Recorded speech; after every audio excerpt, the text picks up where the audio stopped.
রোদের ঝিকিমিকিতে হাওরের প্রান্তরে যেন মিটিমিটি হাসছে সোনালি ভুট্টার শাড়ি।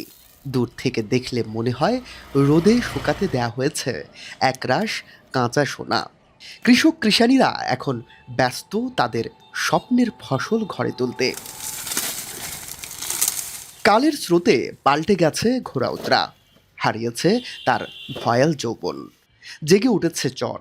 আর সেই চরেই শুরু হয়েছে জীবনের নতুন অধ্যায়।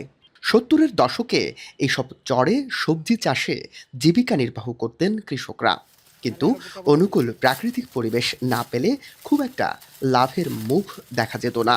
তবে যখন দেশের পোলট্রি ও ফিড মিল খাতে ভুট্টার চাহিদা বেড়ে যায়, তখন চরাঞ্চলের কৃষকদের চোখে জ্বলতে থাকে নতুন সম্ভাবনার আলো। মানে ভুট্টা আমরা এই জমি আমরা করি ওর আমরা অনেক লাভবান হই।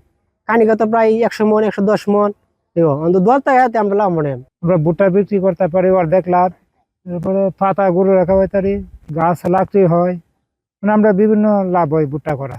এটা যদি ঠিক মতে সারের রেট পা ভালো, এরপরে আমাদের ওষুধের রেট পা ভালো, তাহলে ভুট্টার আরো ফলন বেশি ভালো। এই গরুরে ঘাস খাওয়াই, পাতা খাওয়াই গরুরে, এটা লাকড়ি মানাই।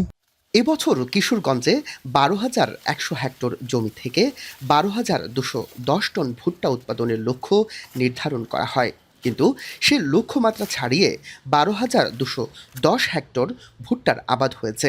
ফলে উৎপাদন লক্ষ্যমাত্রা ছাড়িয়ে যাওয়ার আশা।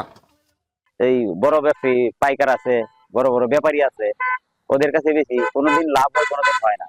ভুট্টা উৎপাদনে কৃষকদের বীজ নির্বাচন থেকে শুরু করে রোগবালাই দমনে সার্বিক সহায়তা দিচ্ছে কৃষি বিভাগ।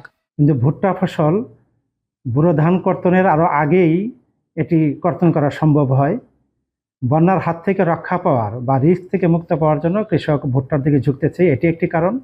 আরেকটি হলো ভুট্টার যে উৎপাদন খরচ, তার চেয়ে যে বেনিফিট আসে সেটি অনেক বেশি।